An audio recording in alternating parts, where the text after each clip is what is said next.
Então, bem-vindo a todos, novamente, os internautas e os presentes, para o nosso encontro do dia de hoje, que vai versar sobre a sexualidade e a deficiência sensorial. Aqui ao meu lado, eu tenho o prazer e o privilégio de estar ao lado da professora Ana Cláudia Bortolozzi Maia, professora e doutora lá da Unesp de Bauru, tá? Uma pessoa que eu tenho um apreço muito especial, um carinho muito grande, que ficarei aqui para compor a mesa com você. O Centro de Pesquisas dos Distúrbios e do Desenvolvimento agradece a sua presença. Então, em meu nome, em nome do professor Francisco, a gente vai ter a oportunidade de hoje ouvir a sua palestra, que ela intitulou Considerações sobre a Sexualidade da Pessoa com Deficiência Mental. Tá? Então, passo a palavra à professora e, na sequência, a gente vai abrir para o debate.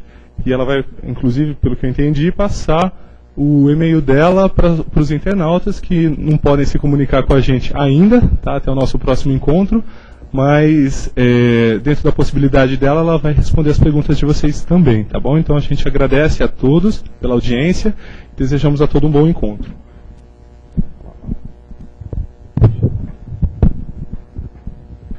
Bom dia.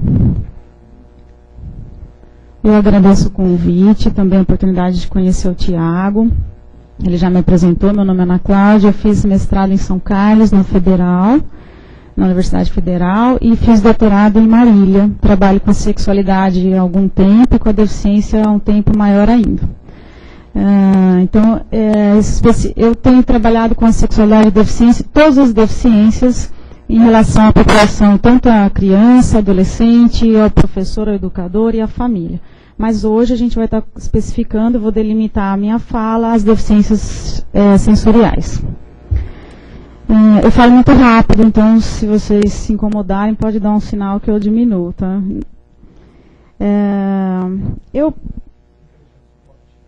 Então, não sei, ele está meio... Não, acho que eu prefiro segurar. Isso. Bom, eu pensei, assim, é tanto assunto para falar que eu tenho essa dificuldade por conta do tempo. Então, eu vou priorizar algumas questões, depois, como a gente tem a oportunidade de abrir para o debate, eu posso estar entrando em outras questões que eu não, porventura, não abordar nesse momento.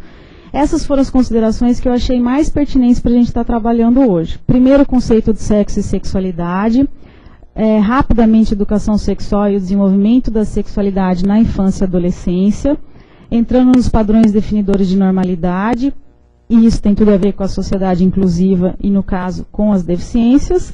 E, por fim, a sexualidade e deficiências sensoriais, terminando um pouco falando sobre o filme, né, que relação a gente pode fazer da teoria com a narrativa do filme. Bom, em primeiro lugar, assim, parece óbvio, mas eu tenho visto no cotidiano que as pessoas confundem muito sexo com sexualidade.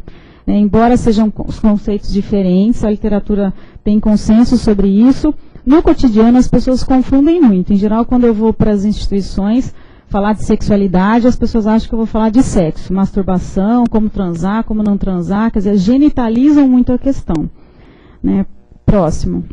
O sexo, o conceito de sexo, a gente entende como uma questão mais genital, né? Evidentemente que não dá para separar, a gente separar isso didaticamente, mas quando a gente se refere a sexo, a resposta sexual, a gente está genitalizando a sexualidade, que é uma coisa mais ampla. Hoje a gente tem 3 funções declaradas do sexo, embora a gente ressalte as 2 primeiras, né, mais evidentemente. Primeiro, a reprodução, ninguém questiona isso. Quando a gente se reproduz, uma mulher grávida, ninguém pergunta se fez sexo, se teve orgasmo, a gente nem lembra que a pessoa fez sexo, né? Porque a função da reprodução é muito reforçada assim, na nossa sociedade. A função do prazer, embora tenha sido desconsiderada há muito tempo, hoje ela é até imposta, que para a gente mais para frente vocês vão perceber é uma forma de repressão. Então a gente tem que ter prazer, né? Embora fisiologicamente a gente sabe que isso causa prazer, a sensação da resposta sexual completa, vou falar também sobre isso. E a função social a gente esquece, mas a função social é o mercado, o dinheiro. Então muita gente faz sexo, usa o sexo para ganhar dinheiro. Uma prostituta muitas vezes não se reproduz e não sente prazer, mas faz sexo para ganhar dinheiro. É uma função que a gente costuma esquecer, mas que hoje na nossa sociedade ela é extremamente importante.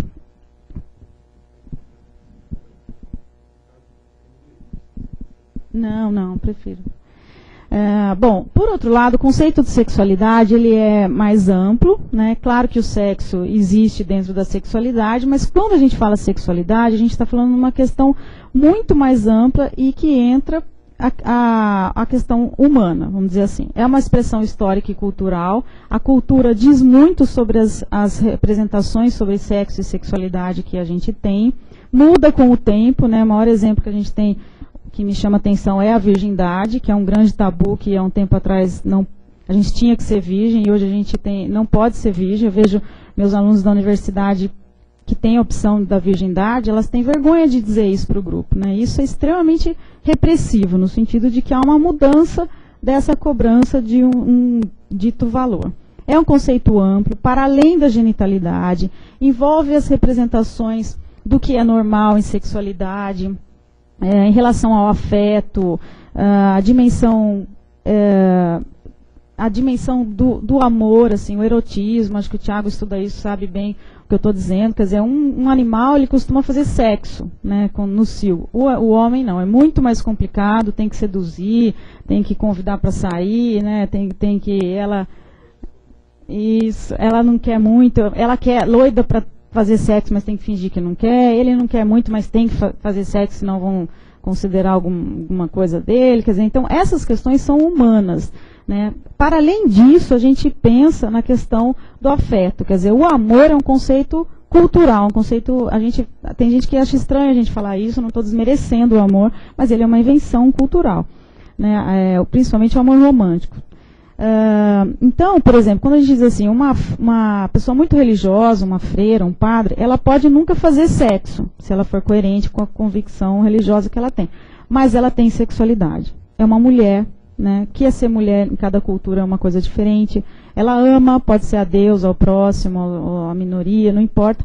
Ela tem sentimentos que a gente considera humanos dentro de um contexto que é sexualidade. Então, nesse sentido, a sexualidade ela existe para todos e ela é um direito de todos, né? E isso é muito mais do que fazer ou não e como fazer sexo. Próximo. Bom, não vou entrar nas questões de educação, mas tem a ver com o que eu vou falar lá para frente, que muita gente diz assim, Ana Cláudia, eu não tive educação sexual, né? Não existe isso. Você pode ter tido uma educação sexual omissa, repressiva, autoritária, mas quando ninguém diz nada, a gente está educando sexualmente. As escolas se dizem neutras e nunca são neutras nesse sentido, embora com os parâmetros hoje isso já eles não dizem muito mais isso, mas embora, essa prática ainda permanece. Educação sexual é um processo que ocorre desde que a gente nasce até a hora que a gente morre, em que a gente vai aprendendo representações, valores sobre a sexualidade, que nos faz situar em relação a conceitos, valores. Ninguém nasce com preconceito, achando isso das pessoas. A gente pode não identificar da onde que eu aprendi, mas as mensagens vão dizendo para a gente o que é que eu entendo daquilo. Um exemplo que eu dou muito para os meus alunos é quando as mães, em geral, as mães falam, juízo, hein? Né? O que é o juízo? É uma imensidão de coisa. Né? E muitas vezes nem precisa explicar, todo mundo entende. Mas o juízo não é filhinha, tem relações, um orgasmo bem gostoso, mas olha, use camisinha, não vai ficar doente. Não, em geral um monte de coisa. Não transe com qualquer um, espera mais um pouquinho. Né? Eu fiz isso e não foi bom, mas não fala abertamente. Então, isso é educação sexual. O que é ser menino e ser menina? A gente aprende quando a gente enfeita de cor-de-rosa o quarto, esperando uma menina. Eu fiz isso, tenho 2 filhas, reproduzi o padrão. Quando a gente pergunta, mas ele é menino ou menina? E a gente fala, a cara de hominho que ele tem. Tá vendo? Não tá vendo. Só você, mãe, sabe. Você viu ele pelado, porque cara de bebê é igual. A gente enfeita. Né? Quando as meninas podem usar azul marinho, vermelho, preto, mas os meninos, nunca vi um bebê usando cor-de-rosa. Nunca vi. Porque há uma resistência de que isso relacionado a um comportamento feminino, isso pode gerar comportamento homossexual. Quer dizer, é uma grande bobagem, mas na dúvida a gente reproduz. Isso é cultural, tá? Isso a gente aprende na nossa infância, na adolescência, e a gente leva para a vida inteira. Ainda bem que a gente costuma mudar os nossos valores com as experiências, a gente costuma mudar. Não que o valor em si é ruim, a gente precisa mudar, mas refletir sobre os valores que a gente tem é uma questão importante. Próximo. Bom, então a sexualidade, ela existe na infância, na adolescência, na idade adulta, na idade avançada, terceira idade, idoso, velhice, né? Cada hora mudam os nomes, né, independentemente do preconceito. Mas as crianças têm sexualidade, né? A gente estuda isso na psicologia, cada vez mais a sociedade tem reconhecido isso, a duras penas muitas vezes, porque, pelo amor de Deus, Ana Cláudia, o que eu faço, né?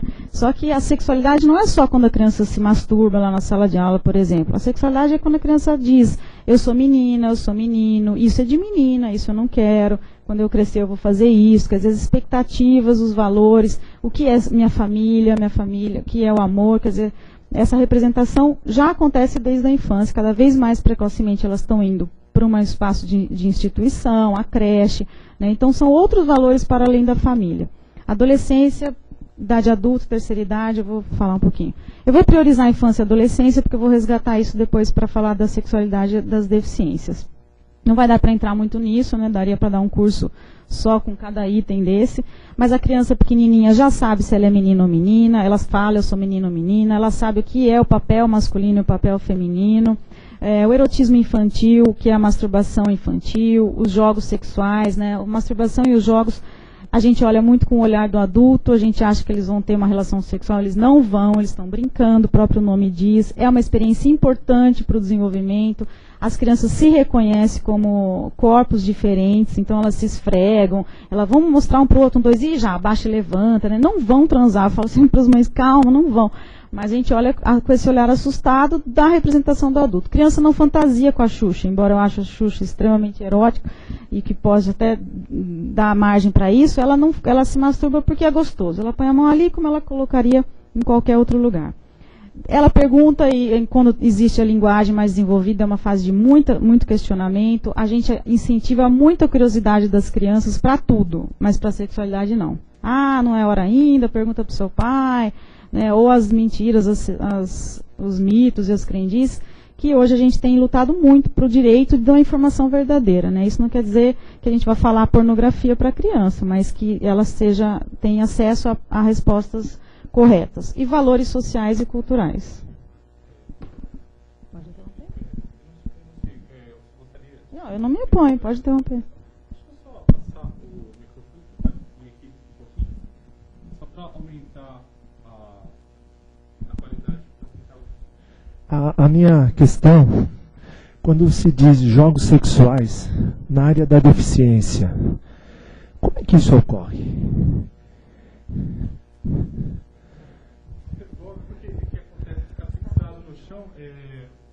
Tiago, eu vou responder, mas eu acho que é melhor eu seguir, porque eu vou chegar nisso depois. Eu só estou dando um panorama antes, tá? Pelo menos até eu entrar na especificidade da deficiência. Mas eles ocorrem igualmente, só que com o corpo físico e uma idade cronológica avançada. Então isso é muito pior quando o educador ou os pais veem que eles estão brincando, mas o pênis e o corpo físico é de um menino de 15, por exemplo, com uma deficiência mental, de 15, 16 anos. Então eles ainda estão representando jogos sexuais, como a gente chama, infantis, mas o corpo físico corresponde à puberdade na fase adequada. Então, isso é um grande problema quando implica idades diferentes, porque aí a gente pode estar correndo o risco de um abuso sexual.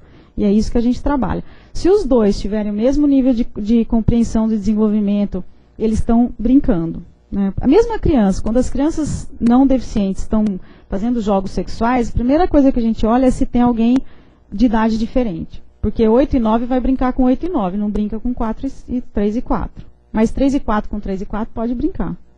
Né? Então é isso que a gente olha, nesse sentido. Tá? Eu vou voltar nisso, depois se você precisar aprofundar, você me pergunta de novo. Próximo. Acho melhor deixar esse microfone para eles. Pode desconectar aqui.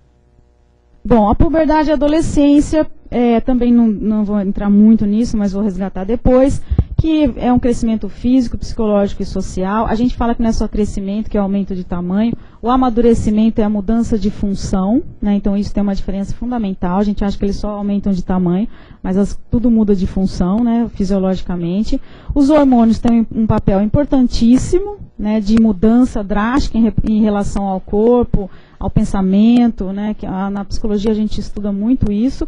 Mas o que eu queria frisar é que socialmente, assim, a puberdade é universal. Todo o corpo vai mudar, chega uma determinada época da vida, os hormônios vão atuar, seja aqui, em qualquer classe econômica, qualquer região do nosso país ou do mundo, os corpos tendem a amadurecer e crescer. Isso é a puberdade. Não é a mesma coisa que a adolescência, que é uma questão cultural, né? A gente nem tinha adolescência, na verdade, como a gente também não tinha infância, né? Mas ser adolescente é uma questão muito mais cultural, né? E na nossa sociedade, uma dificuldade é que os rituais de passagem não são muito estabelecidos, né? A gente acha que casar é ser adulto. Então, tem 15 anos, engravidou, a mãe manda casar. Olha, agora você já casou, hein? Não, mas tem 15 anos. Trabalhar é um status para a vida adulta. Enquanto você depender de mim, você vai me obedecer. A gente segura muito com o econômico, porque de fato, quando você se autossustenta, você ganha uma autonomia em relação às suas escolhas, à sua vida. Então, esses atributos da adolescência são culturais. A literatura prioriza muito a questão, eu brinco, eu falo que são os adolescentes burgueses, né? A gente esquece, quer dizer, esses meninos... uma menina de 15 anos que já tem 2 filhos, que cuida dos irmãos para a mãe, que trabalha, quer dizer, cadê a adolescência dessa pessoa? Ela tem todos os comportamentos de adulto.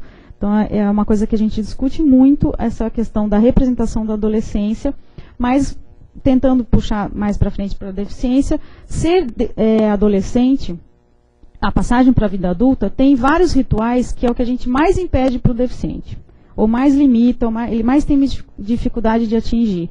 Então, daí vem que muitos autores falam da eterna criança. Tá? A gente veste, estou falando mais da deficiência mental, não é o foco, não vou me perder, mas a gente veste como criança. A menina tem um corpo grande, tem 18 anos, você olha para ela está vestida para essa festa junina. Né? Então, a própria família infantiliza. E depois a gente quer cobrar que a sociedade entenda que ela é uma adulta. Mas vou voltar. Relacionamentos amorosos e sexuais na adolescência é o auge, a gente escuta muito isso, ficar com, quer dizer, isso tem mudado muito. Para minha avó, ficar com talvez seja uma coisa muito promíscua, mas o ficar com é cheio de regras, né, assim, até ficar no dia seguinte restabelece, muda muito rápido as regras, tem que ficar, senão você tem algum problema, isso também é extremamente repressivo. Mas isso é muito estimulado para o adolescente não deficiente. Ao contrário das pessoas com deficiência, que a gente controla muito. Seja por precaução, cuidado, né, ou preconceito. Próximo. Bom, o que é normal? Né? Assim, é uma dificuldade que a gente tem muito grande de definir o que é normal. Por outro lado, a gente não tem dificuldade de dizer o que não é normal. Então, se a gente olhar, se entrar alguém aqui muito diferente, a gente vai olhar e falar, nossa, que lá não é muito normal. De tão estabelecido que a gente tem do que é o padrão definidor de normalidade.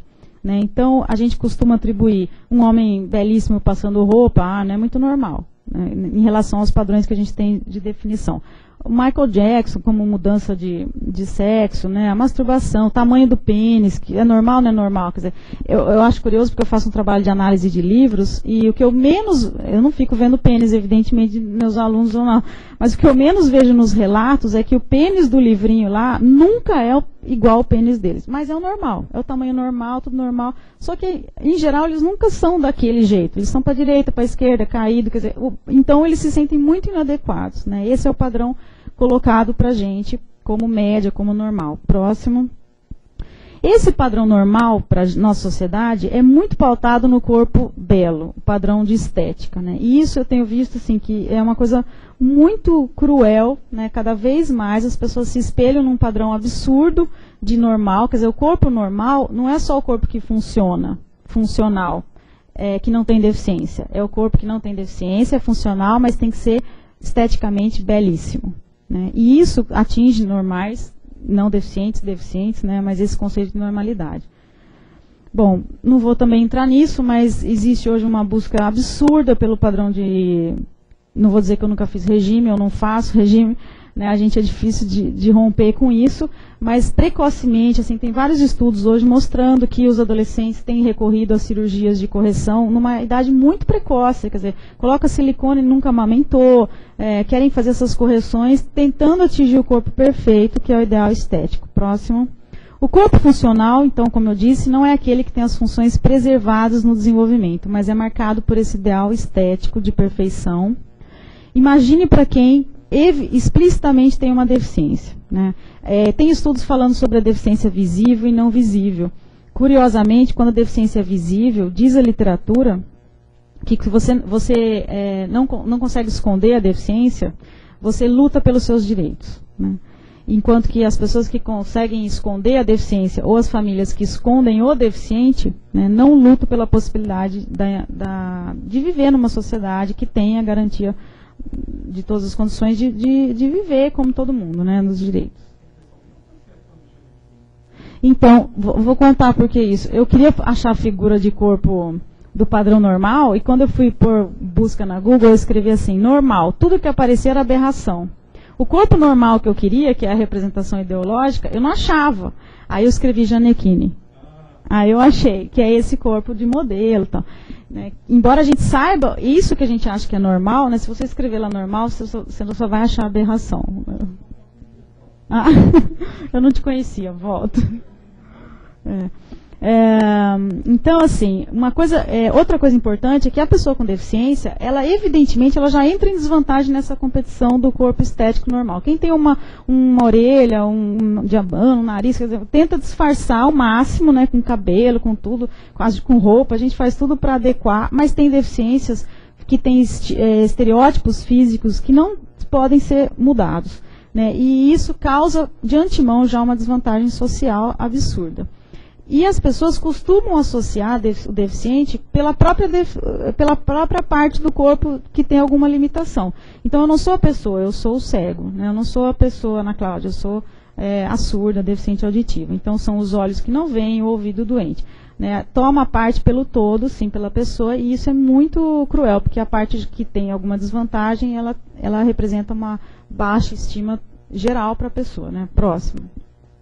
Bom, a diversidade em evidência, a gente tem falado muito da sociedade inclusiva, eu só queria lembrar que a sociedade inclusiva não diz respeito só às deficiências, né, mas considerar uma sociedade que acolheria, né, no discurso, todas as diferenças, a diversidade humana. Então, raças, por exemplo, adoção por homossexuais, relacionamentos, acesso à velhice, que a nossa sociedade é gerontofóbica, a gente não, né, o idoso atrapalha, não anda rápido, quer dizer, nesse mundo competitivo, né, essas questões que a gente trabalha. Eu tenho assim, uma convicção de que a gente não está muito preparado para ser a tal da sociedade inclusiva, na medida em que não adianta só ter rampa de acesso, que é uma coisa que as pessoas costumam falar, aqui a gente é adaptado, né? Adaptado para mim seria uma coisa muito mais ampla. A gente aprende espanhol e inglês na escola e não aprende língua de sinais, né? A Libras brasileira, por exemplo. Eu acho que isso é fundamental, né? A gente tem cartilhas de DST, mas não tem em braille, né? Parece que o deficiente não transa, não tem vida sexual, então não precisa se prevenir, que é um equívoco grosseiro. Então, eu tenho dificuldade assim, de mostrar esse acolhimento da sociedade para tal da sociedade inclusiva. Acho que isso que é uma coisa que eu tenho lutado muito, porque a sexualidade é um dos aspectos da vida e não deve ser desmerecido se a gente considerar a possibilidade de educar integralmente as pessoas. Bom, agora eu vou entrar na deficiência, depois se faltar alguma coisa eu volto em relação a isso. A deficiência ela afeta várias áreas, eu até simplifiquei, mas a gente tem as deficiências múltiplas, né, aspectos autistas, como vocês dizem, sindrômicos em geral, aqueles não identificados, mas eu pus tudo no bolo para mostrar que a gente acaba separando para educar em áreas que a gente considera para buscar recursos adaptativos. Primeiro, cognitivo ou intelectual, motor ou sensorial. Em relação à deficiência assim, e à sexualidade, uma coisa muito importante é que, para a gente que lida com a reabilitação sexual, como essa deficiência se instalou. Porque eu vejo assim, uma dificuldade muito grande de falar assim, sexualidade da pessoa com deficiência. Mas quem é essa pessoa com deficiência? É muito difícil a gente colocar todo o universo da possibilidade da deficiência, como a deficiência vai manifestar na vida do sujeito, numa única caracterização. E a gente faz isso, né? Todo surdo é isso, todo cego é isso, todo deficiente intelectual é isso. Vai ter essa dificuldade ou não. E a gente faz isso às vezes de antemão, o sujeito já nasceu, já diz para a família, olha, não vai andar, não vai... Quer dizer, a gente nem sabe que potencial vai ter no desenvolvimento dessa pessoa e a gente já lista isso para a família, nas instituições. Então, primeiro, ela é congênita ou adquirida. Para a sexualidade, isso tem uma diferença muito grande. né? Uma pessoa que se tornou, por exemplo, cega na vida adulta, ela tem já conceitos formados em relação a muita coisa. Então é mais fácil de trabalhar na orientação sexual do que aquele que nasceu cego, né? E que vai conhecer o pênis, a vulva, o que é ser menino ou menina fisicamente, por exemplo, precisando necessariamente do toque, né? Não da representação da imagem. Se ela estaciona ou progride, né? Então preparar a pessoa para se tornar deficiente, como o filme mostra aí no finalzinho, a gente vai falar sobre isso. E se ela tem graus de comprometimento. Então o síndrome de Down não é tudo igual, e a gente tem um pouco esse equívoco, né? Ah, ele é Down. Então, como se Down fosse uma coisa única, né? E a gente não faz isso. Em relação à sexualidade também, próximo. Então agora eu vou entrar especificamente na sexualidade e nas deficiências sensoriais. Falando especificamente desse problema de generalização das limitações. Não é dizer que tudo são flores, que tudo é igual, não tem problema nenhum. Tá? O direito à sexualidade, ter sexualidade, isso ocorre igualmente. Agora, que há limitações, evidentemente que há. Principalmente no caso de deficiência física, por exemplo, os lesionados medulares, que eu não vou entrar hoje com vocês, e também deficiência mental, muitas vezes intelectual, em caso de síndromes que pode ter alguma intercorrência. No caso das deficiências sensoriais, três generalizações me chamam muita atenção. Primeiro, outras deficiências se atribuem à pessoa que apresenta uma alimentação. A gente costuma falar muito isso. Então, se ele tem um problema facial, por exemplo, teve derrame ou tem algum problema facial, a gente olha e acha que ele é deficiente mental. Trata como deficiente mental. PC, a paralisia cerebral também. Nem todo PC, quem tem paralisia cerebral tem comprometimento mental, mas a gente trata como. E muito eles se queixam isso. Quer dizer, eu entendo o que eles falam, mas eles falam como se eu não entendesse. Porque a gente generaliza. Então, se é limitado para andar, então ele é limitado em tudo. Surdo-mudo, uma coisa que a gente faz muito, chamar de surdo-mudo, né? E a gente não, todo mundo tem, pode não ter fala, mas tem linguagem, então também é um equívoco. A gente fala alto com o deficiente auditivo, né? Com o deficiente visual, a gente grita, né? Onde você quer ir? Você quer ajuda? Ele não é surdo, ele só não enxerga. Então a gente costuma generalizar as deficiências. Segundo ponto, as limitações e dependências são atribuídas a outras esferas da vida. Então, se ele é deficiente nisso, ele é deficiente também na sexualidade.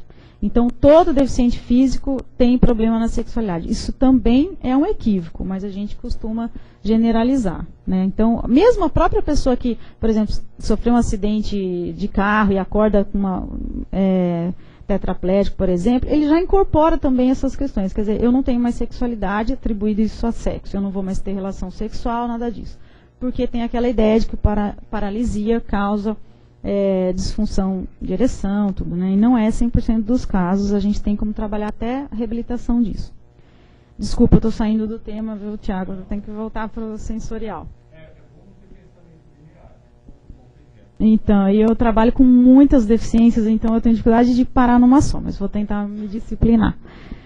Bom, terceiro ponto. Possíveis limitações no campo da sexualidade ou vida sexual são associadas à deficiência. Então a gente fala assim, nossa, ela não tem inapetência sexual, ela não tem desejo, ou ele não tem desejo sexual. Ou não tem orgasmo, né? Então a disfunção, que são as disfunções sexuais, por exemplo. Ah, não tem orgasmo, então ela é deficiente auditivo, então não tem orgasmo. Ora, quantas mulheres não têm orgasmo e não têm deficiência? Então, não ter orgasmo é uma disfunção sexual, porque potencialmente todo mundo pode ter, que ocorre para deficientes e não deficientes. A gente não pode dizer que é a deficiência que gera isso.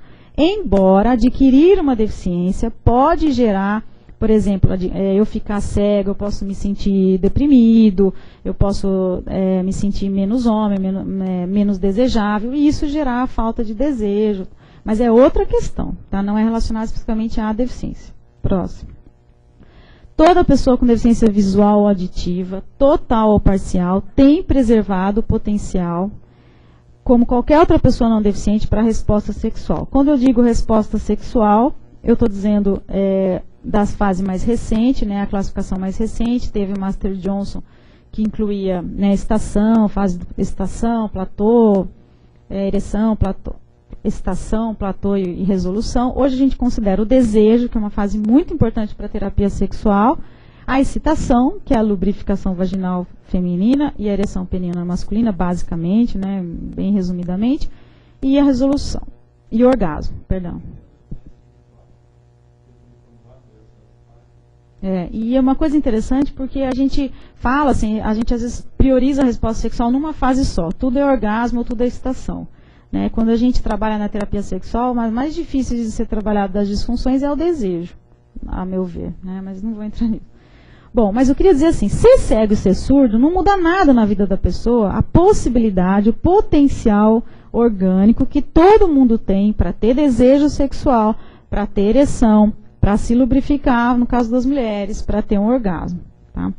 E é curioso porque a gente costuma associar um problema à deficiência, tanto que na literatura é mais raro encontrar a discussão da sexualidade das deficiências sensoriais, porque não tem relação direta com a resposta sexual. Só que a gente não estuda só o sexo, a resposta sexual, a gente estuda a sexualidade. E aí eu acho muito importante enfatizar o estudo da sexualidade das deficiências sensoriais, porque os problemas podem não ocorrer na resposta sexual, mas na vida na sexualidade em geral, nos relacionamentos, podem sim ter algumas complicações. Então, eu acho, assim, vários autores compartilham da ideia de que o maior problema da sexualidade do deficiente sensorial é a questão, a gente chama psicossocial, né? Não está em si na questão orgânica, biológica da resposta sexual e do sexo, mas na sexualidade como uma questão mais ampla. E aí eu queria priorizar... Tenho tempo, Thiago? Então vou até falar mais devagar. Queria priorizar assim, esses 3 pontos que eu acho muito importantes em relação à sexualidade do deficiente sensorial. Primeiro é a autoimagem corporal e a autoestima. Uma coisa assim que a gente... Como que a gente se conhece? Como que a gente olha no espelho e fala, nossa, eu gosto do meu corpo, eu me conheço, eu conheço, né, as partes do meu... O que funciona em mim, o que eu gostaria de mudar. Quer dizer, o adolescente, ele se espelha... A formação da identidade, da imagem corporal e da chamada autoestima, que é um nome meio genérico, mas ele é construído não só na adolescência, embora o grupo na adolescência seja importantíssimo para dizer o quanto a gente é adequado ou não. E quando eu digo grupo, eu estou dizendo a família, os amigos e a mídia, né, os programas de televisão, por exemplo. Mas, desde a infância a gente faz isso. Né? A gente fala para a criança, por exemplo, ela derruba uma coisa, a gente fala feio, né, que feio, tal. Quer dizer, a gente não sinaliza para a criança que ela não é feia, que o que ela fez é feio. Então, bater no amiguinho é feio, mas você é linda. E a criança começa, às vezes, a incorporar a ideia de que ela toda é feia, de que ela é toda inadequada. Que ela, por exemplo, se você não fizer isso, eu nunca mais vou gostar de você. Né? Não é verdade, você vai continuar gostando. Então, a gente não discrimina muito para a criança o que a gente está sinalizando como adequado ou não. E a gente vai incorporando essas ideias de que eu não sirvo para ser amada, não sou desejável e tudo mais.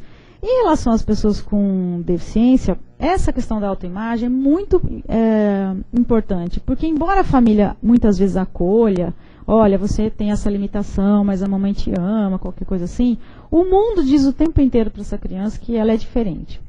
Né? Então, já vi assim, relatos de mães que falavam que a criança andava no ônibus, ela tirava o aparelhinho do ouvido. Ah, não, porque todo mundo pergunta o que ele tem. Então a gente trabalhava muito com um grupo para precisou uma mãe dizer assim, não, mas eu falo que é que nem o óculos, o outro ali não usa óculos, então eu uso o aparelho. Porque tirar o aparelho não vai fazer dessa criança, ela tem que aprender a responder. Até alguém que vai olhar e rir. Ou alguma criança que vai fazer algum comentário. Quer dizer, e ajudar a criança, no caso com deficiência, a lidar com as situações preconceituosas, sim, que ela vai ter que encontrar. Privar isso, essa experiência, por mais que a gente que doa, né, é difícil, porque a mãe não vai ficar o resto da vida do lado dessa criança. E essa criança vai crescer. Bom, então assim, como eu vejo o meu corpo, a autoestima, no caso do deficiente visual, uma coisa curiosa é que eles deturpam muito essa imagem que eles têm do corpo, principalmente do corpo quando é congênito, nasceu cego. Então, como que eu sei o tamanho de um pênis se eu sou uma menininha? Eu tenho que pôr a mão. E aí eu vou pôr a mão no meu pai, que é um pênis enorme, mas não é o tamanho do pênis do meu amiguinho. Quer dizer, isso não é muito tolerado na nossa sociedade, o toque, a experimentação. Né? Na infância, muito menos. Né? deficientes e não deficientes. Então é uma coisa que eles são muito vigiados, quer dizer, essa forma de se conhecer, colocar a mão no próprio corpo, quer dizer, todo não deficiente vai uma hora brincar no chuveirinho, ficar lá no banheiro. O deficiente ele é muito vigiado, por cuidado, por zelo. Isso é ruim para o desenvolvimento sexual. Vou tentar, deixa eu ver se tem alguma coisa que... Outra coisa, a imagem, como eu já falei, privilegia um padrão estético idealizado, que é difícil para qualquer um. Imagina para aqueles que têm uma deficiência. Né? Pode ficar aí, Tiago, eu vou ficar um pouquinho nessa.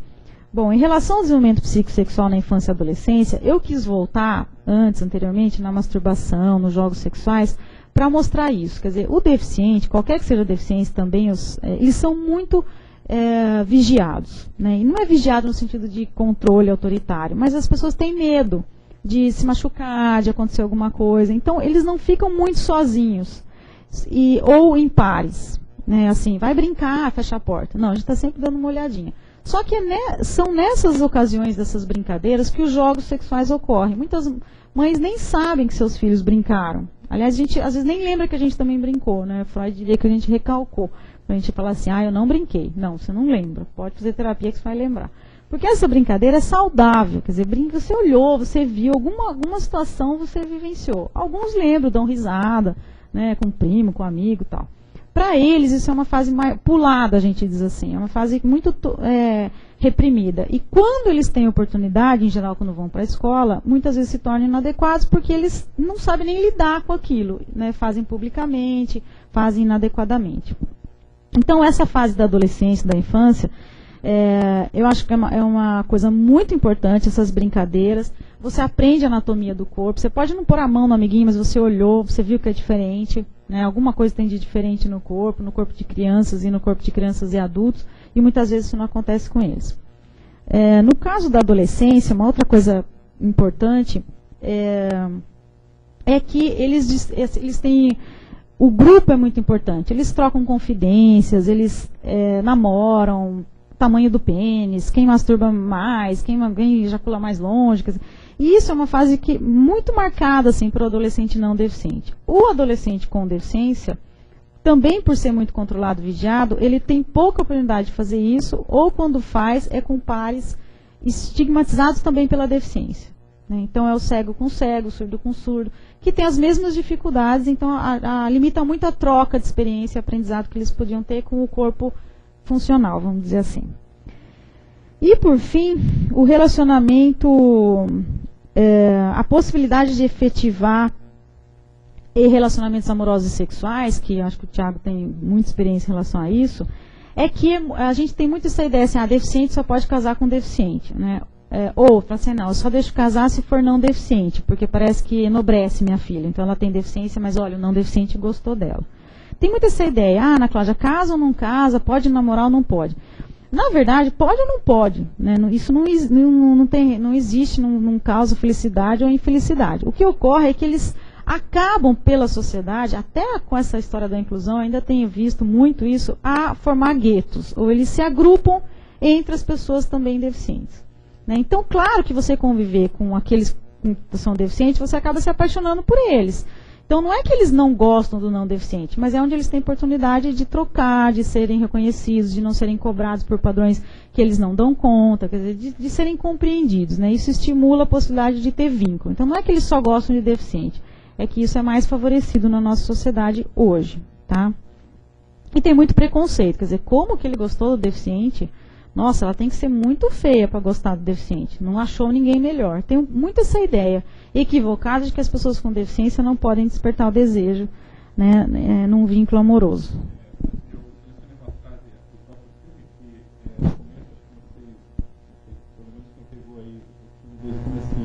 A mocinha lá do filme, né, ela estava falando, será que só um cego poderia se interessar por mim? Quer dizer, essa questão realmente da deficiência tem um mérito para as pessoas. Perfeito. E no fim ela consegue se apaixonar e relacionar com o cego. Né? Que é uma coisa que a gente vê muito. Quer dizer, eles buscam muito o não deficiente. Não é que eles não gostam do não deficiente. Na verdade, eles não buscam. A sociedade busca o padrão. Né? A gente sabe quem que a gente potencialmente é bom para ser desejável. O Janequine, como você disse, embora eu ame meu marido. Né? Mas assim, a gente tem esse modelo, que isso é bom, que isso é desejável. E a gente procura. né, dá status. Ele é maravilhoso, eu amo muito, ele me ajuda muito, a gente trabalha junto. Mas é uma coisa assim muito presente, né? Assim, essa ideia de que a pessoa que está ao nosso lado dá um status para a gente. Então, para o deficiente isso também ocorre. E outra coisa curiosa é que os deficientes também têm muito preconceito. Então, eu já convivi com deficientes numa instituição especial e ele falava assim, uma menina falava assim, eu não quero namorar aquele pé torto, não. Ela era Down. Eu não quero namorar aquele pé torto, não. Deus me livre, que menino feio. Quer dizer, na instituição, aquele é prejudicado, ele é menos, né, vantajoso. Então, dizer também só porque é deficiente que eles não têm preconceito, não. A sociedade tem preconceito no sentido de discriminar situações vantajosas ou não, e aí entra o padrão estético, sim, né, funcional do corpo. Próximo. Bom, as deficiências sensoriais e os relacionamentos amorosos e sexuais. Tem várias coisas na literatura, eu aprofundei muito do meu livro, assim, que essa parte eu nem tinha entrado muito, depois acabei estudando, que era uma coisa que eu senti necessidade, a literatura não havia muito estudo sobre isso, mas tem várias questões interessantes. Primeiro que o sentido da visão e da audição é muito importante no erotismo, em dois sentidos. Primeiro na conquista, a visão na nossa cultura, ela é muito importante, o Tiago está aqui, para não me contrariar, espero que quando a gente vai paquerar, não sei que palavra usa modernamente aí, flê, sei lá o quê, você vai seduzir alguém, o olhar é muito importante. Se a gente eu vejo os alunos, quando eles vão para uma balada, como é que eu conquisto alguém? Eles têm que olhar, né? Eles selecionam pelo olhar lá de longe, e aí eles continuam olhando para sinalizar que querem. Se o olhar for correspondido, tende a aproximar e etc. O olhar é muito importante para essa aproximação, para a conquista. Como que um cego sabe, uma pessoa com deficiência visual, reconhece que o outro é bonito? Né? Eu lembro de uma pessoa bem conhecida, até deficiente visual, que ele falava assim pro motorista, fala para mim se ela é bonita ou não. E eu falava, puxa, então, né, é o olhar do motorista, porque a gente, quem ama aqui sabe, que você fala, ai, como ele é lindo, mas só você acha ele lindo. Né? A cultura não, a sociedade não. Né? Isso é uma vantagem do enamoramento, do amor. Né? Então, assim, no caso dos deficientes visuais, o toque é muito importante, né? Porque não existe essa visão. Por um lado é bom porque você acaba conhecendo as pessoas pelo interior, que a internet tem favorecido muito isso, até as mentiras que a gente coloca na internet, mas a gente mostra o que a gente é, o que a gente gostaria de ser para conquistar alguém, né? Muito mais do que o físico, ou primeiro do que o físico. Mas o olhar é muito importante para a conquista, sim, porque está relacionado ao padrão estético, como eu falei. Outra coisa importante é que a visão e a audição, ela tem função na resposta sexual. Eu não vou me aprofundar na resposta sexual, mas na nossa cultura, na nossa sociedade, a visão, principalmente para os homens heterossexuais ou homossexuais, ela é uma questão muito presente. Quer dizer, os homens se excitam, quem estuda pornografia ou erotismo, tem literatura falando sobre isso, que há uma excitação visual. Quer dizer, você olhar a nudez explícita, seja de um homem ou de uma mulher, para os homens causa uma excitação, né, favorece para o desejo, para a excitação, maior do que a das mulheres. Não sei se é biológico ou não, mas tem muito a ver com a cultura. Né? A gente aprende isso. A gente aprende a olhar e achar esquisito. Tem mulheres que falam assim, ai, que nojo, eu vi aquela revista. Nunca viu, quer dizer, se olhar bem pode até ter desejo, né, tesão, mas a gente já tem aversão, porque a gente aprende que isso não é uma coisa boa para as mulheres e tudo mais. Não vou entrar nisso, mas enfim.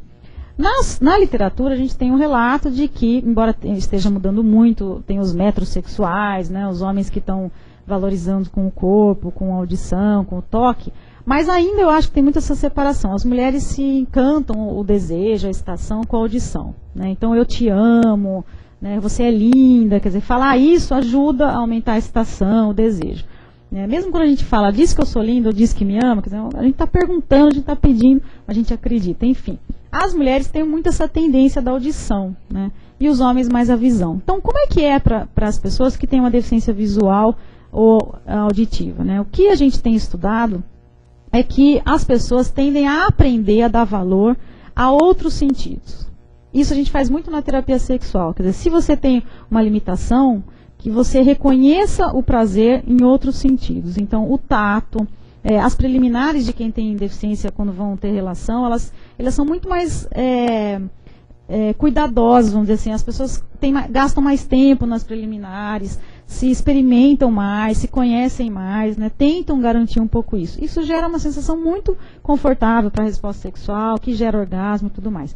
Então isso a gente trabalha, tudo bem, não tem a visão, mas você tem o tato, você tem a audição, né, você tem outros sentidos importantes, além do afeto, do amor, que também muitas vezes ajuda. Não muda ainda não. A deficiência, estabelecimento ou manutenção de vínculos. Então, quando a pessoa tem uma deficiência sensorial, como é que a gente arruma um parceiro ou mantém vínculo? Né, eu queria falar disso, porque é uma coisa que a gente trabalha muito na terapia, que é o seguinte. Primeiro, quando alguém adquire uma deficiência, muita gente fala assim, as famílias falam, agora que ele ficou deficiente, ela largou dele? Agora que ele mais precisava, então não amava de verdade? Tem um pouco essa questão. Na verdade, não é que não amava de verdade, não amava a pessoa cega e não amava a pessoa surda. Então, há uma cobrança de que a gente tem que casar e morrer do resto da vida do lado da pessoa, só que as pessoas mudam, seja por adquirir uma deficiência, ou porque ficou chato, ou porque ficou, né, com um monte de outras coisas, ou porque ficou agressivo, ou porque as mesmices, quer dizer, não importa os porquês, né, as pessoas mudam, ainda bem. Isso pode tanto gerar mais afeto, mais amor, mais vínculo, quanto desamor. Então, o rompimento de uma relação amorosa com a instalação da deficiência, ele não se dá especificamente pela deficiência só, embora seja uma questão importante. Mas muitas vezes o vínculo já era ruim. Então, assim, é uma crise que desencadeia. Então, nasceu o filho, separou agora que nasceu o filho. Não, nasceu o filho é uma crise no sentido de mudança, não de ruim.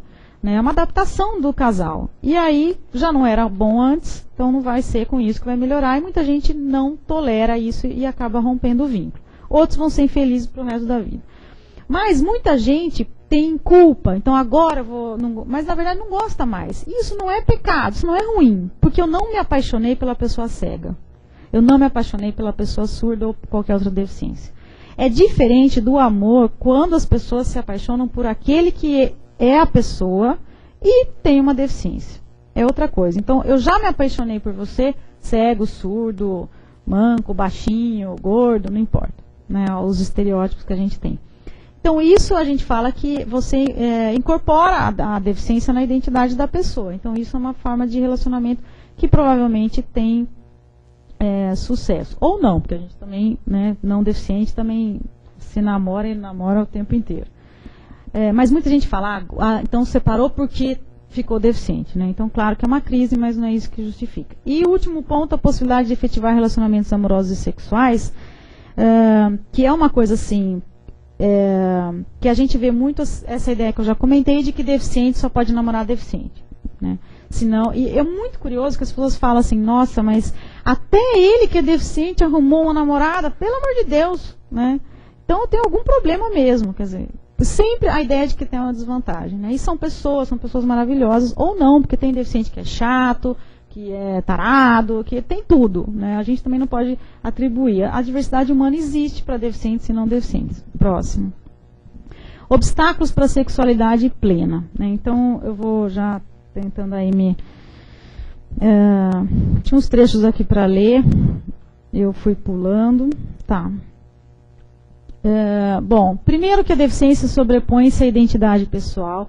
Então, eu lembro quando eu perdi 2 filhos, quando eu fiquei grávida antes das minhas meninas, e eu lembro que era um caso diferente, bolsa rota, chamava bolsa rota gemelar, não tem muito a ver, mas me lembrei disso agora.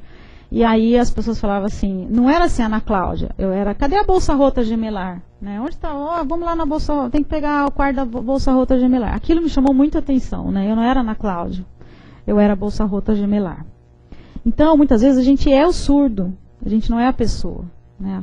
E isso é muito cruel, porque a gente incorpora, a gente aparece mais pela deficiência do que pela identidade pessoal que a gente tem, né? A gente faz muito isso com o homossexual, né? Ele é o gay, ele não é a pessoa, né? Agora, recentemente, tenho estudado hoossexualidade e bissexualidade na pessoa com deficiência, que é um duplo estigma, né?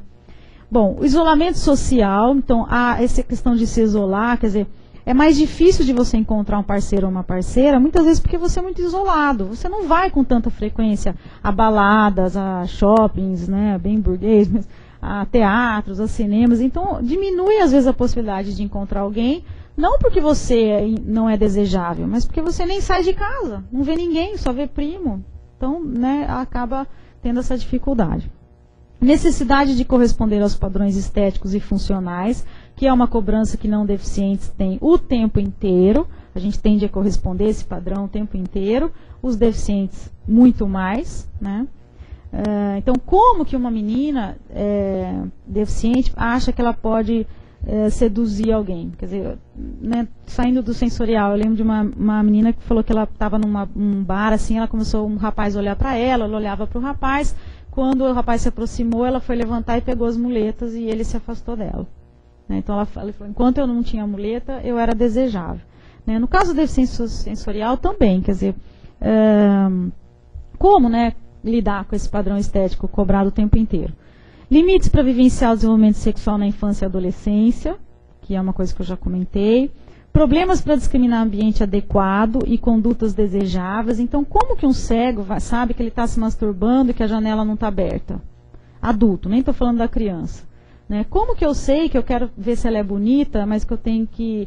talvez para ela seja uma agressão se eu chegar colocando a mão dela no rosto. Vou cumprimentar e fico pondo a mão. Ah, será que você é peituda, tem silicone? Dá licença, deixa eu ver. Né? A gente não tem muito esse hábito. Mas todo mundo pode dar uma olhadinha e ver se gostou do peito da menina ou não. Mas os deficientes visuais muitas vezes não.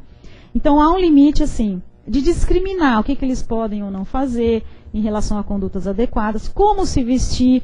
Né? Eu lembro, agora não tanto, mas tinha uma época que a gente olhava deficiente visual e achava que ele era louco. Porque ele era descabelado, desarrumado. Né? A gente ensina tudo, as AVDs, atividades de vida diária, mas não ensina a combinar roupa. Né? Não estou dizendo que a gente precisa necessariamente ter esse aspecto do padrão, mas um mínimo de adaptabilidade para ser aceito a gente faz. A gente penteia o cabelo, a gente põe brinquinho, a gente se arruma. Quer dizer, por que não ensinar isso para essas pessoas também, né? Para elas serem mais desejáveis também. Problemas de comunicação e entendimento dos conceitos. Então, com deficiente auditivo, eu tenho muita dificuldade de dar orientação sexual, de oferecer orientação sexual, porque eu não sei falar a linguagem. Eu sempre lanço mão de uma intérprete, né, que vai comigo, eu preparo as sessões, trabalho com ela, e ela vai me ajudando a estar passando isso para os adolescentes, no caso que eu estou falando que eu trabalhei. Mas há uma dificuldade de passar um conceito abstrato. Né? O que é abuso sexual? Gente, é muito difícil falar sobre isso para qualquer não deficiente. Imagina para um deficiente que você às vezes não tem dificuldade para traduzir isso em uma linguagem.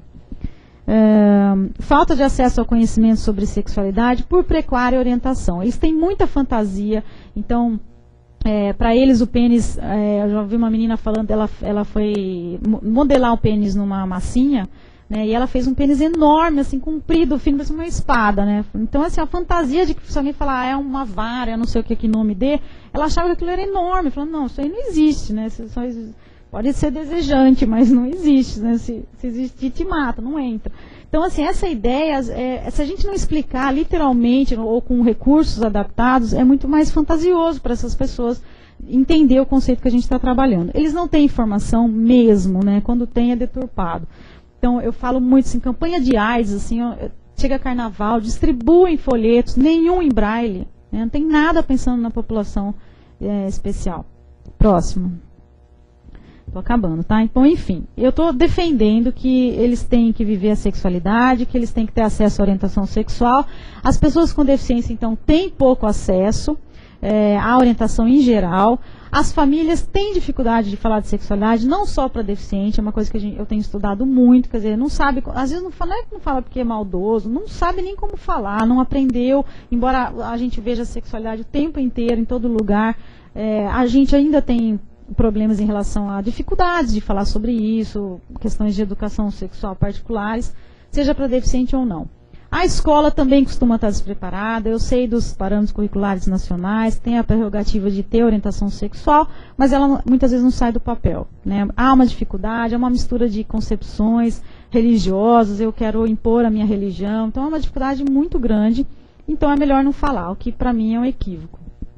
E é preciso investir recursos metodológicos para garantir essa informação. Então, eu trabalho com alguns grupos de orientação, eu pego livros de orientação sexual, eu colo feltro, vai desenhar o útero, assim, o ovário, eu ponho o feltro em relevo para eles perceberem a diferença. Eu não tenho material. Vocês falarem para mim, é fácil? Não é fácil. Falarem, tem material? Não tem? Eu invento. Eu uso muito bonecos, pênis de silicone, para eles colocar. Hoje tem pênis perfeitos, assim, não estou nem falando em sex shop, tem sites educativos que vendem para as universidades, que dá para a pessoa pôr a mão sem incomodar socialmente o outro, mas ter um conhecimento adequado dos órgãos, né?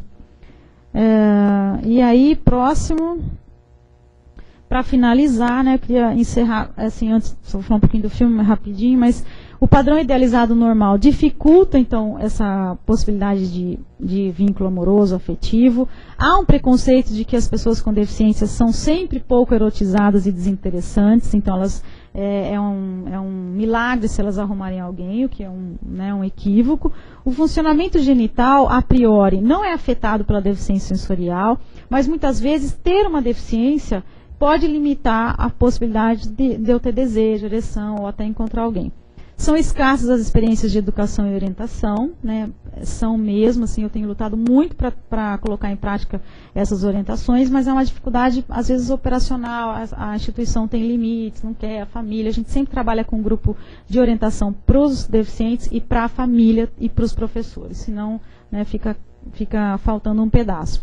E na nossa sociedade a gente tem muitos estereótipos e preconceitos, também em relação à sexualidade, e quanto mais falta de informação a gente tem, mais esses preconceitos se perpetuam. E para finalizar, próximo, queria só comentar, assim, grosseiramente, depois a gente pode voltar nisso, sobre o filme, Eu tive dificuldade de escolher o filme, não queria pegar um filme muito moderninho, é um filme até antigo, a história, a narrativa acontece na década de 40, mas o filme trata de um relacionamento amoroso heterossexual, que é o que a gente mais vê. Nunca vi um filme de deficientes homossexuais que se apaixonam, parece que o deficiente não é nunca homossexual. Existe a fase do enamoramento, então aquela questão de que, como o Tiago já adiantou, de que eu não sirvo para alguém não deficiente gostar de mim, e como eles trocam afeto entre cartas, que hoje a gente faz por e-mail, mas é o conhecimento do outro antes mesmo de se tocar. A resistência da família, de que a priori é melhor, quer dizer, eu quero muito que case, mas ao mesmo tempo não quero, porque eu tenho medo, não sei se ela vai ser feliz ou não. Ao casamento, quer dizer, eles não vão conseguir se cuidar, eles não vão conseguir formar família, você vai adotar necessariamente esse bebê, porque você nunca vai conseguir cuidar do bebê, quer dizer, a ideia mesmo de que o preconceito diante da dificuldade imposta, quer dizer, nem tentou, a gente já sabe que não vai dar certo.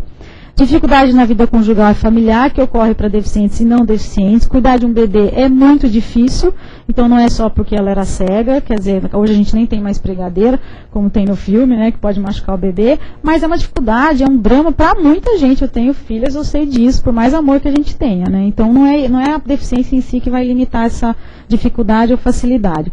A função dos filhos é uma coisa que me chamou muita atenção nesse filme, porque eles se tornaram os olhos dos dois, assim, e tem um outro filme, Música e o Silêncio, que faz a mesma coisa com o deficiente auditivo. São pais deficientes auditivos que têm filhos ouvintes, e a menina ela tem que ir no banco para tratar de empréstimo, os pais vão buscar a menina na escola para a menina resolver os problemas, e as pessoas vão falar com os pais e olham para a menina, e ela fala, não, meu pai que é seu cliente, não sou eu. Isso também é ruim, porque você não tem filhos como propriedade.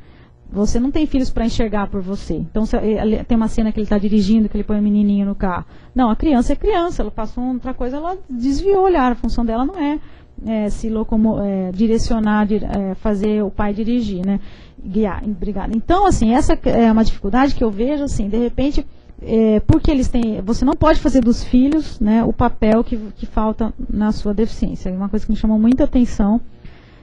E a relação da deficiência e da não deficiência.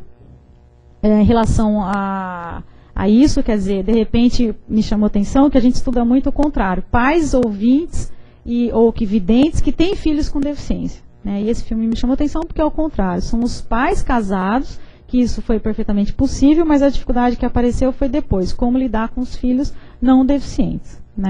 E por último, o último caso do menininho que fica cego no final, que eu também achei muito interessante, que a gente estuda muito na literatura da educação especial, o luto da família com o nascimento de um filho deficiente, que a gente não aceita, que tem dificuldade, porque comigo, o que vai ser da vida dele agora, etc. E no filme, os pais são deficientes e passam pelo mesmo sentimento de luto.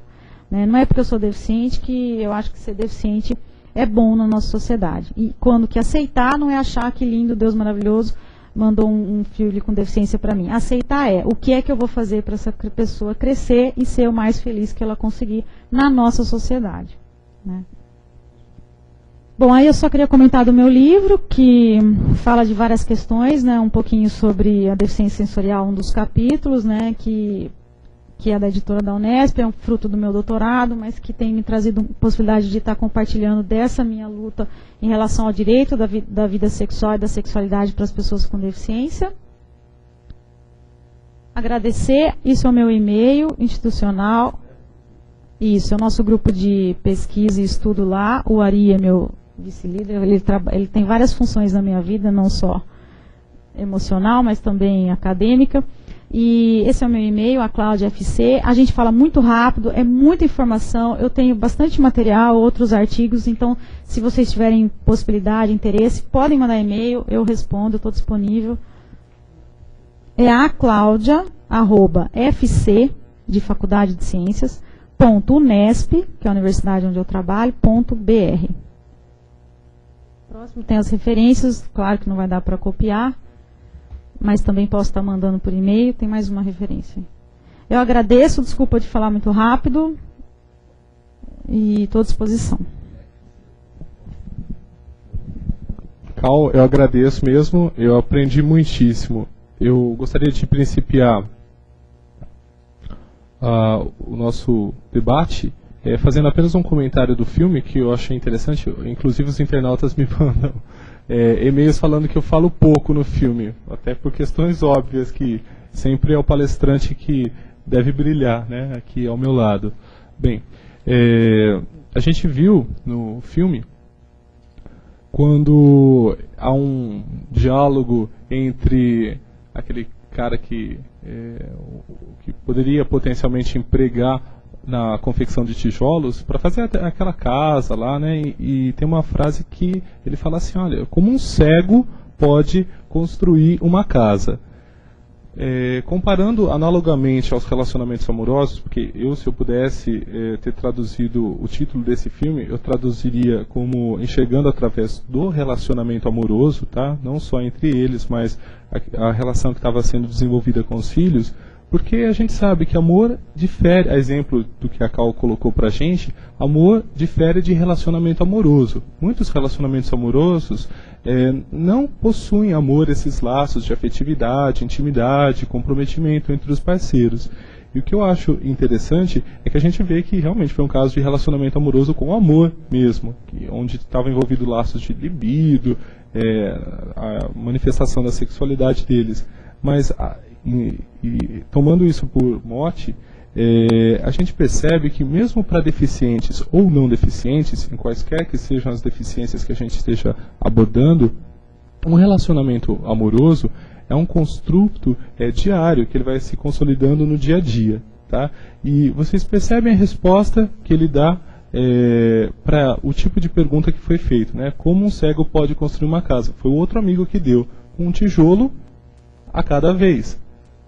Assim se constroem os relacionamentos amorosos, um pouco por dia, adaptando os contratos implícitos e explícitos que os parceiros desenvolvem entre si, atualizando no dia a dia com a convivência, com a chegada de filhos, com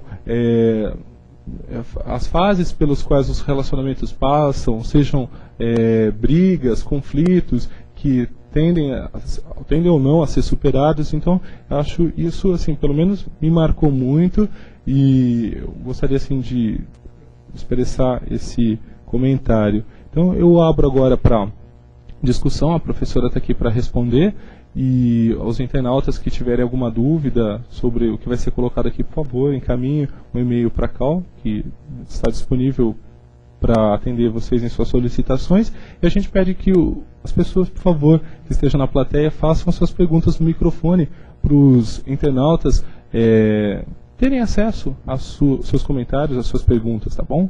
Obrigado.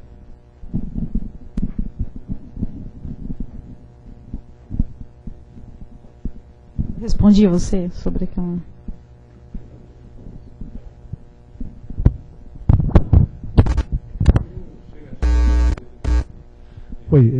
Respondeu sim, mas assim, eu queria até fazer um comentário.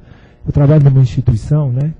E lá ocorre, assim, eu sou responsável por uma unidade onde só tem meninos com várias deficiências, né? E existe uma demanda assim, ó, o menino está beijando o outro lá, o menino está acariciando o outro.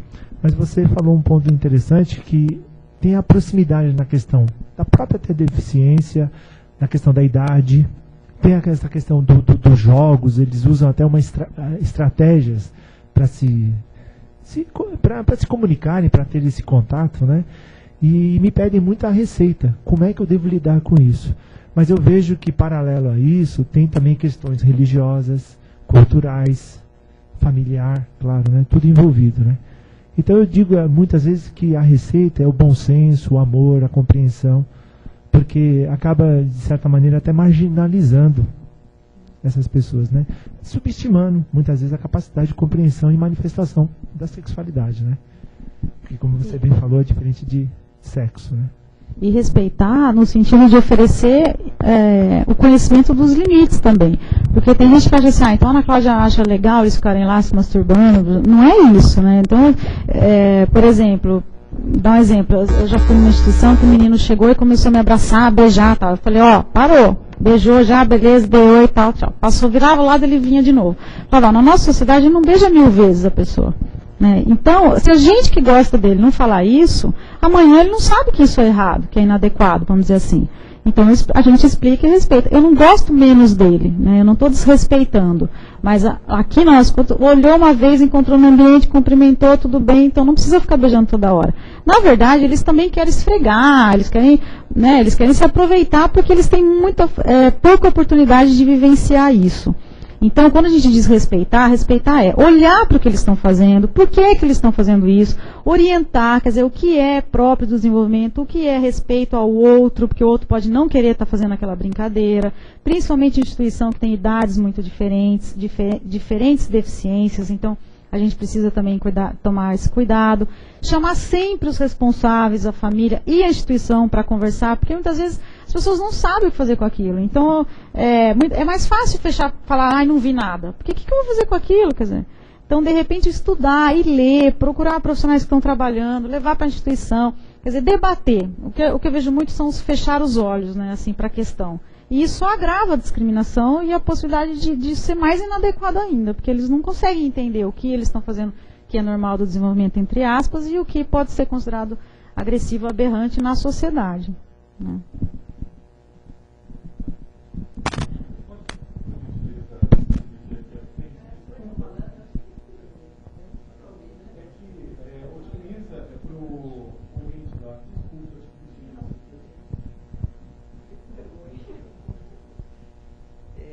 Então, dentro disso que você estava falando, uma coisa que me preocupa,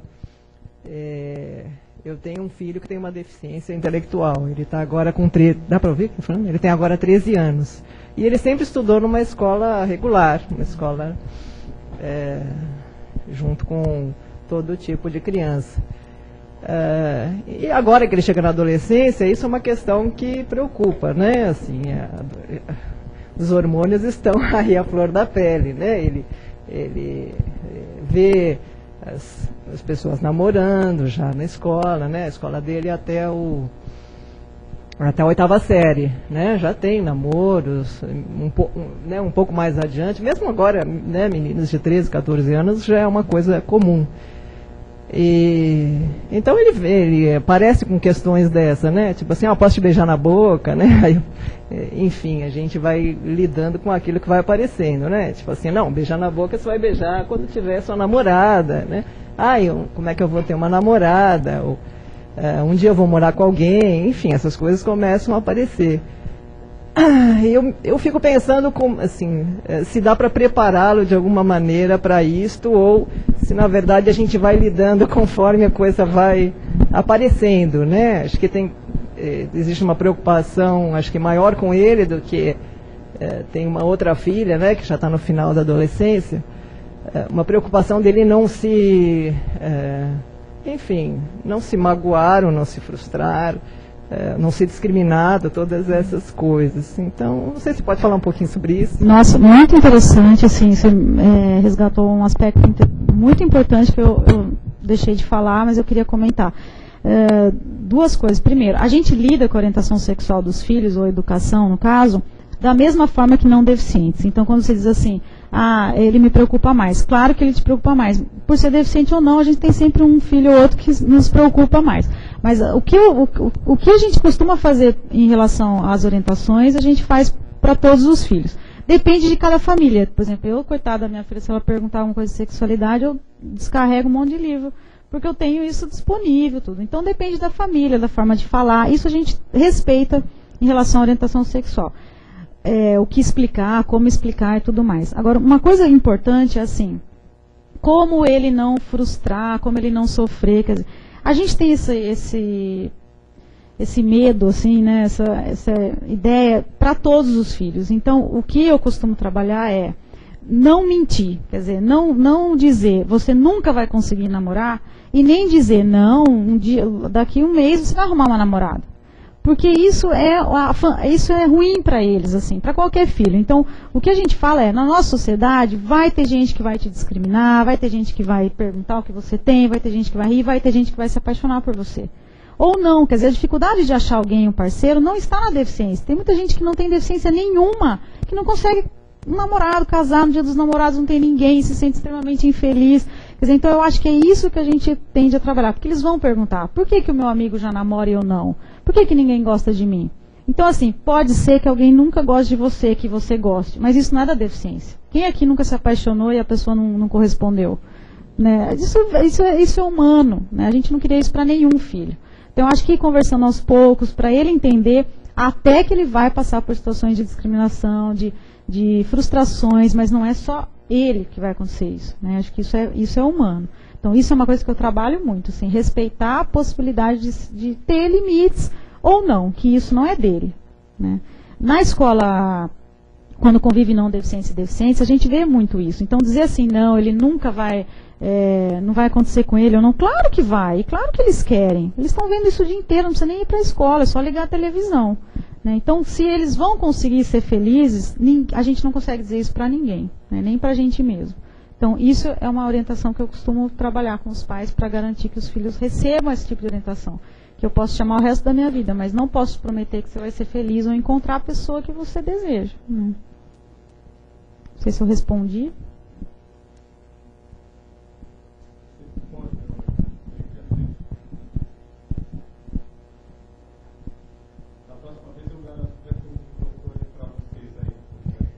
Não, você falou esse negócio que a gente não pode se relacionar com deficientes ou não deficientes. Isso é mais difícil com quem tem um filho. Eu tenho um filho, assim como a Viviane, com deficiência mental, tem síndrome de Down. E o que eu vejo na prática, assim, ele estudou também numa escola inclusiva até a 4ª série. Depois, realmente, não dá. Um professor por cada matéria é muito. Hoje ele está numa escola deficiente, mas eu vejo que ele tem os amigos da escola normal, as pessoas são incríveis com ele vai à festa, mas o ciclo de amizade mesmo, com quem ele sai, é o pessoal que tem deficiência. Você tem que procurar um grupo. E eu acho que hoje, com essa história da inclusão, o pessoal está viajando um pouco. Sabe? Quando chega na adolescência, não tem jeito. Você tem que procurar os iguais. Porque os outros, eles são muito bacanas, mas ninguém chama meu filho para ir no shopping. Tá, um adolescente de 13 anos não cuida nem de si mesmo, como vai ser responsável por uma outra pessoa? Entende? Eu acho que falta uma divulgação de que as pessoas façam grupos de sociabilização, principalmente para os deficientes mentais. Não sei se você concorda. Então, eu queria comentar o seguinte. Primeiro que a gente eu acho mesmo que é difícil, mas a gente não deve generalizar. Quer dizer, provavelmente deve existir aqueles que acolhem, que são amigos e tudo mais. Embora eu também compartilhe de você que não é comum. Tá? O que eu mais vejo é a tolerância, e isso para mim é ruim. Quando alguém fala assim, existe tolerância aqui. Tolerância para mim é ruim, né? Quando a gente tolera, a gente aguenta, né? Então eu também acho assim, por exemplo, a minha filha, eu tenho uma de 2 e uma de 8. E uma vez eu fui num mercado, ela viu um rapaz com paralisia cerebral, ela ficou chocada, ela olhava, ela falava, mãe, ela tinha 5 aninhos, o que ele tem, mãe? Aí me chamou a atenção que ela nunca tinha visto uma pessoa com deficiência. Então aquilo para ela foi muito diferente. E eu lembrei da escolinha dela, da creche, que não tinha ninguém com deficiência lá. Hoje tem, acho que, um menininho que tem problema visual, tá? Então ela já sabe, perguntou o que era, eu consegui falar. Então, para mim, assim, a história da inclusão e da convivência não é só na escola, né, como eu já disse. É a sociedade toda. Quer dizer, você conviver não é tolerar. Eu vou convidar ele que tem Down para ir comigo no shopping, coitado dele. Não, isso é horrível. Vou ter que cuidar dele, mas a minha mãe pediu. Isso é horrível, eu acho. Pode até fazer, mas não é que é sincero. Pode até fazer sincero, mas isso não é inclusão, assim, vamos dizer assim. Né? Inclusão são os pares, a possibilidade de você gostar ou não, de conviver, mas que o outro diferente seja diferente, como eu também sou diferente em várias coisas. Né? E não o diferente excluído, minoria. Né? Eu sou favorável à sociedade inclusiva, não só à escola. A minha crítica é que a gente não está preparado. Né? Então, você entra numa escola, muitas vezes se dita aí inclusiva, e eles deficientes se agrupam no intervalo lá, entre eles. Então, que inclusão que é essa? Que eles não conseguem nem conviver no mesmo pátio. Né? Então, não é só colocar lá dentro, acho que isso é um discurso que a gente tem visto já faz tempo, mas, para mim, não é de cima assim, a lei. A gente tem que ir lá atrás, quer dizer, trabalhar a criança é muito preconceituosa. Né? Eu vejo na creche, às vezes já tem apelido, é o cabeção, é não sei o quê. Eu falei, gente, criança nem... Né? Nossa, exatamente, quer dizer, então, às vezes você coloca junto com grupos não deficientes, eles vão discriminar muito mais, eles vão rir, eles vão te colocar o ridículo. Quer dizer, isso é bom, é uma coisa para a gente pensar. Agora, por isso que eu invisto muito na educação dos professores, eu trabalho muito com professor de creche, porque para mim, mais do que trabalhar lá com adolescente lá para frente, a gente tem que investir na educação que a gente oferece, na infância. Quer dizer, aprender a respeitar o outro pelo que o outro é. Não interessa se é homossexual, se é hétero, se é gordo, se é feio, se é baixo, se tem deficiência ou não tem deficiência. Todo mundo tem diferença. A gente não. A gente padroniza um ideal que ninguém tem, mas quanto mais próximo do ideal corresponder, mais possibilidade de ser feliz eu tenho. Né? Então, isso é uma coisa... Né, eu acho mesmo que a sua preocupação não é em vão. Claro que a gente fala para pais e mães, e vocês estão lidando com isso no dia a dia, né? Então é muito, às vezes, fácil para a gente que estuda, falar e tudo mais. Mas eu convivo muito com os pais, com as famílias, com as instituições. Então, assim, eu não me sinto tão longe dessa realidade, né? Mas eu luto muito pela possibilidade de que ser feliz não está atrelado à deficiência ou não. Depende muito de como a gente constrói essa sociedade, né? Muito mais do que dizer que a escola ou aquilo é um ambiente inclusivo.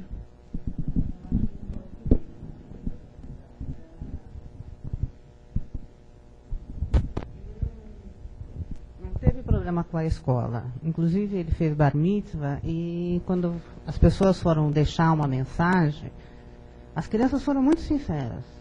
Eu aprendi com você a respeitar as diferenças.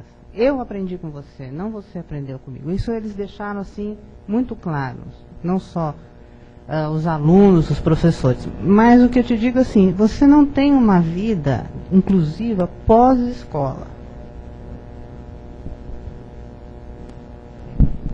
Tem uns que nem vão para a escola. Então, mas assim, estou dizendo, não tem então, assim, quando a gente quer desenvolver um grupo de sociabilização, é difícil, porque o pessoal fica entre a inclusão, não quero que meu filho conviva só com deficientes. Mas também ele não vai ter outro grupo fora.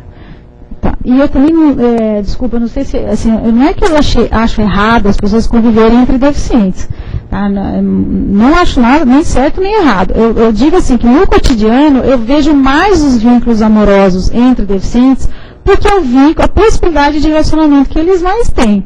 Então não é nem certo nem errado. Nem estou dizendo que tem que tirar, não pode conviver entre deficientes ou só deve conviver entre deficientes. Não estou defendendo nenhum nem outro, mas é o que a gente mais vê. Porque a sociedade tem esse preconceito. Ele só vai achar alguém preconceito que vai... Desculpa, alguém com deficiência para amá-lo. E na verdade não é o que a gente mais convive. Né? Isso não é a realidade deles. A gente também. A gente acaba se apaixonando pelas pessoas que a gente tem mais convívio. Né? Uma coisinha.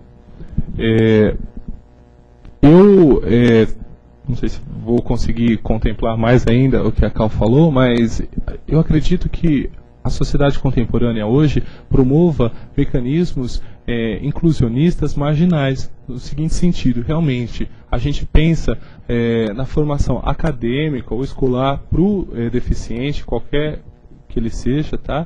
Mas a gente não pensa que que é das 7 ao meio-dia, supondo, né, que seja esse o período que ele esteja na escola, ele tem então essa vida acadêmica. Então a gente até tenta promover os melhores mecanismos de incluir ele, de fazer com que ele interaja socialmente com aquela unidade, aquela instituição, mas a gente se esquece que é muito mais do que isso a vida do deficiente, né? Então, do meio-dia até, sei lá, supondo que termine a escola esse horário, até o horário que ele dorme, realmente a sociedade não prevê mecanismos inclusionistas. Então a gente tem expressão minha, tá, esse inclusionismo marginal, porque a gente limita o acesso à interação desses deficientes a alguns estabelecimentos, alguns locais, alguns locos, aí no plural, mas a gente não prioriza uma inclusão mais global, mais generalizada, para que ele se sinta,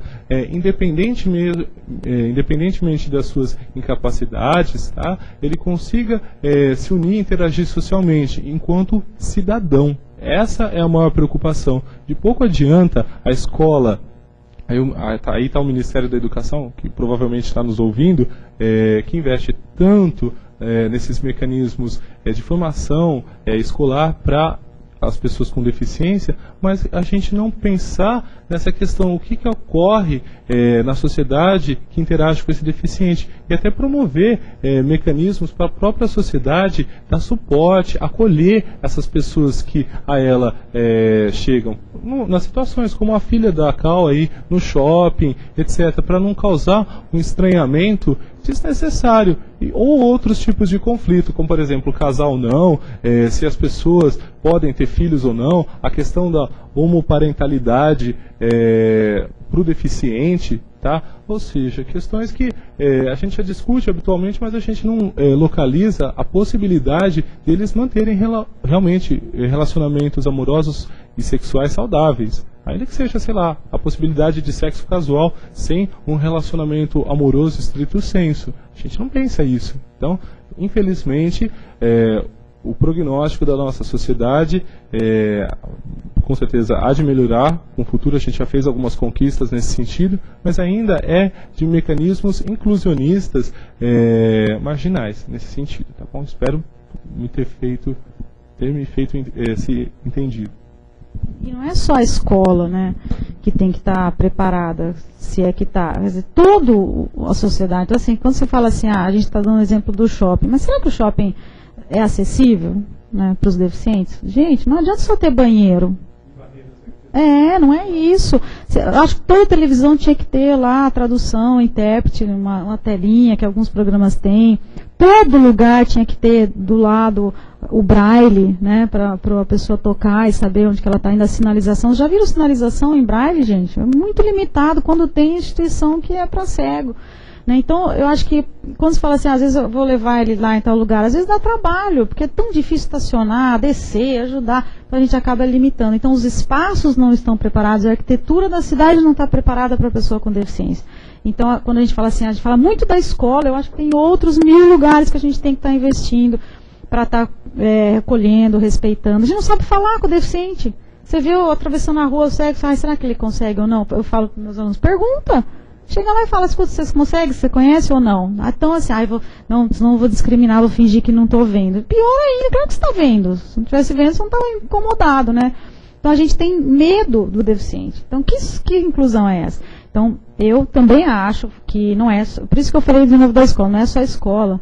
Né? E é com o obeso, gente. O obeso não tem lugar para sentar. Andei de avião recentemente, eu não acreditava. Falei, meu Deus, né? Como é que alguém que se precisar senta aqui? Então, cadê o espaço? A gente fala, reserva 3 cadeirinhas lá no teatro.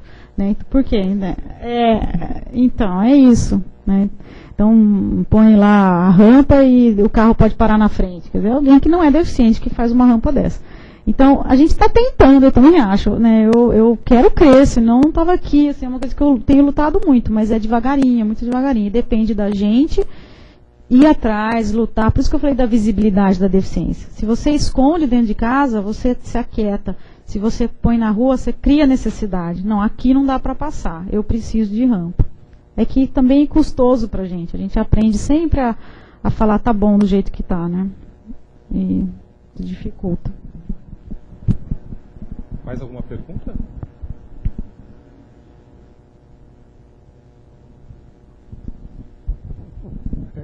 Professora, a gente tem escutado muito, ultimamente aqui, nas palestras, a questão do deficiente. E muitas propostas tem se falado aqui, comentado em questão da educação, da questão da cultura, na nossa cultura. Mas, assim, o que eu vejo é que talvez tenha que partir um pouquinho da gente. Nós, quem sofre do problema, psicólogos, que entende sobre esse assunto, levar às esferas competentes. Porque se a gente ficar conversando, não estou dizendo que não seja bom, é ótimo isso, mas eu gostaria de saber o que podemos fazer, não como psicólogos, não como estudantes, não como os pais de deficientes, para que a gente pudesse pressionar as esferas do governo a modificar esse sentido, porque o que eu vejo, tem a lei que para a inclusão do deficiente, mas eles não preparam o professor, porque o professor teria que ser preparado em todas as deficiências, isso é muito difícil. Tem uma nova lei agora que eles obrigam as escolas estaduais e municipais a ter o psicólogo comportamental, mas eles têm um prazo, parece de 3 anos para implantar isso. Quer dizer, as coisas funcionam muito devagar. Então, eu gostaria de saber a opinião da senhora, qual seria a maneira mais fácil da gente pressionar essas esferas, já que o Tiago falou que o Ministério da Educação está nos ouvindo, qual seria a providência? Porque a verdade é uma coisa, fazer leis que mantém aceita o deficiente na escola é uma coisa. Agora, aceitar e dar estrutura é bem diferente. Eu penso que a gente tem que dar visibilidade. Então, por exemplo, essa oportunidade que a gente está tendo aqui, ir para as instituições, quer dizer, quando surgir a necessidade ou a carência, como eu disse, não se aquietar, quer dizer, fazer aquilo tornar visível, que é um problema. Eu falo muito isso na sexualidade. Então, por exemplo, hoje tem muitas ONGs interessantes, eu acho que a gente também eu acho que tem muita gente boa fazendo muita coisa boa, inclusive no Ministério, não estou puxando o saco, mas tem coisas interessantes que a gente também às vezes nem tem acesso, né, à informação, ao recurso que a gente tem. Então, eu lanço muito mão, por exemplo, das ONGs, precisava outro dia de um vídeo sobre deficiência e sexualidade, a pessoa se dispôs a mandar para mim, sabe, eu troquei e-mails, ela me mandou textos, quer dizer, eu acho que é isso, quer dizer, eu precisava de um recurso, eu fui atrás, eu fiz contato, eu vou para a instituição, quer dizer, a gente vai falar sobre isso, porque quando me chamam, por exemplo, Ana Cláudia, aconteceu um problema, eu vou lá. Eu tento mostrar que falar da sexualidade não é só aquele problema, que aquele problema aconteceu por falta de prevenção. Então eu posso ajudar a lidar com aquilo, a questão do abuso, uma masturbação pública, alguma coisa. Mas já que aconteceu isso, vamos implementar uma proposta de orientação? Porque isso vai acontecer de novo. Vocês querem ajuda? Porque eu estou na universidade, mas eu não estou de portas fechadas. Então, assim, eu não fiz minha tese para pôr na gaveta. Eu acho que isso é uma coisa, uma militância assim, minha, assim, que eu acho assim, eu estou sempre disponível. Claro que tem instituição que fala, um dia você vem e tal, muito obrigado, nunca mais aparece. Mas eu estou ali, quer dizer, então aconteceu, vamos implementar. Eu lembro, eu trabalhei com uma instituição especial que participou todo mundo, até a moça que serviu o café, que estava na porta, ela começou a ouvir, ela ficou interessada, eu falei, pode falar para ela entrar. Porque é ela que vai estar lá no pátio com esses alunos. Ela precisa ouvir. Né, ela também precisa participar. Então, porque a diretora fez isso. Eu falei, gente, a diretora também não teve formação. A gente não tem isso nos cursos de formação. É o bom senso, a gente tenta fazer adequadamente e às vezes escapa. Então, eles foram muito interessantes, porque tinha muita coisa lá a meu ver, inadequada, mas eles não se furtaram a falar sobre isso. A gente fez um trabalho de orientação, depois chamamos os pais, não sei se eles deram continuidade. Então, é difícil, mas se tiver boa vontade, tornar público, tornar visível, até a dificuldade que a gente tem de lidar com isso, que precisa de mais recurso. Eu gostaria, sim, não sei como, de chegar nessas campanhas de AIDS, por exemplo, DST. Hoje tem muita pessoa com deficiente contaminada pela AIDS, e é um absurdo a gente imaginar que eles não têm vida sexual. Então, cadê a prevenção? Vamos lidar com isso. Quer dizer, cadê as campanhas? Eu não acho que a cartilha garante um não deficiente de se prevenir. Acho que é uma coisa muito mais ampla. Mas, se for assim, vamos investir também nessa população. Ah, não é só fazer cartilha em braille, mas então vamos trabalhar com quem está estudando isso para ir nas instituições fazer um trabalho de orientação, disponibilizar verba, recurso, né?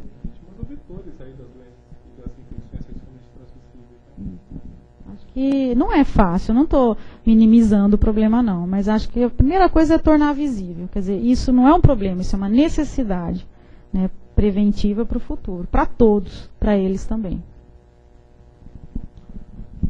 Bom, em nome do Centro de Pesquisas do Distúrbio do Desenvolvimento, tá?